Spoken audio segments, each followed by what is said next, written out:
Joining me now is the former ambassador at large of global criminal justice for President Trump. This is Morse Tan, and he had a very important job in the previous Trump administration. You focused on war crimes, crimes against humanity, genocide. Yes. Tell me a little bit about South Korea. This is a big topic. You're going to be speaking here 3 times at CPAC, Yes. and South Korea is going to be one of the main topics that you're covering. Yes. What do the American people need to know about what's happening there? Yes. Well, you know, the U.S. prevented South Korea from being taken over by North Korea during the Korean War from 1950 to 1953. We had 50,000 casualties during that war. There was more bombs dropped in the Korean War than all of World War II. And now South Korean's democracy is on the brink. They are attempting to take out the duly elected president of Korea through impeachment and conviction before the South Korean Constitutional Court.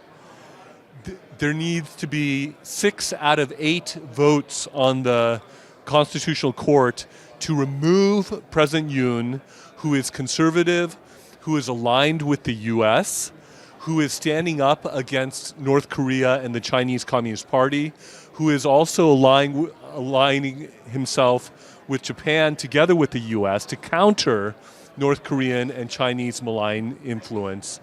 And he is potentially weeks away from being prematurely cut off and removed from office because he dared to try to go after the election cheating, and there are many indicators of the election cheating that have been going on that has led to legislative tyranny and also all this malign influence from the Chinese Communist Party and the North Korean communists permeating key parts of South Korean society. This is the crisis that our key ally, South Korea, is in right now as we speak. Wow. Yeah. You know, it's interesting because when you think about South Korea has been a strong ally for us, but it's not just the immediate threat of North Korea like you're talking about, it's the long-term potential threat that China poses as well. Yes. When you think about everything that's happened, you said this is 3 weeks away from potentially occurring. Potentially so, yes. So we're probably going to be hearing about this more and more in the headlines. Yes. What needs to happen in order for people to start talking about this and wake up and pay attention to what's happening in South Korea? Yeah, I think it would really help if our wonderful second Trump administration would be willing to speak into this. This would not be interfering in another country. This would be helping to see to it that the people's voice of South Korea, the democracy there, can actually operate as it should. Why are there Huawei components inside of the voting mechanisms in South Korea? Why are there Chinese protesters calling for the removal of President Yoon, who can't even speak Korean, but they're in Korea trying to advocate for the removal of President Yoon? Why are various North Korean operatives being allowed to run unchecked, spies and agents, because the South Korean legislature had slashed the funding to root out the North Korean spies in South Korea? These are the sorts of things that are happening. And because President Yoon dared to call this out, dared to seek the evidence for this through the servers and things along those lines, he is being attacked for that reason.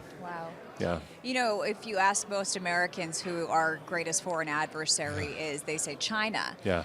We really have to watch every single move that China is making. Yes. And I know when you were working for the Trump administration in the past that you focused heavily on China. Yes. What were some of the strides you made, and where do we need to focus now when it comes to China? Yes, on the final day of the last Trump administration, we got across the finish line the mass atrocity determinations for genocide and crimes against humanity that the Chinese Communist Party is perpetrating. It's not only in Xinjiang province, it's also against those in Tibet. It's also against the Falun Gong. They've destroyed more Christian churches than any other government in the world. If you combine all the other governments in the world, they do not exceed the number of Christian churches that the Chinese Communist Party has destroyed. They're trying to change the Bible, of all things, and the Quran and other things along those lines. Anything that threatens the absolute allegiance that they are calling for in China. And if you are not a Han Chinese communist, you are less than in China and certainly outside of China. And so the Chinese Communist Party is playing for keeps. They're trying to dominate the world. They are trying to supplant the US as the lone superpower. And we had many lines of effort in the Trump administration the first time around to counter the malign influence of the Chinese Communist Party. And I expect that the second Trump administration will continue on that. Well, thank you so much for speaking up about something that many people would not be as brazen as you to talk about. So thank you, and keep up on the good work, and keep us posted as well at RSBN. Thank you. Thank you. Glad to be with you.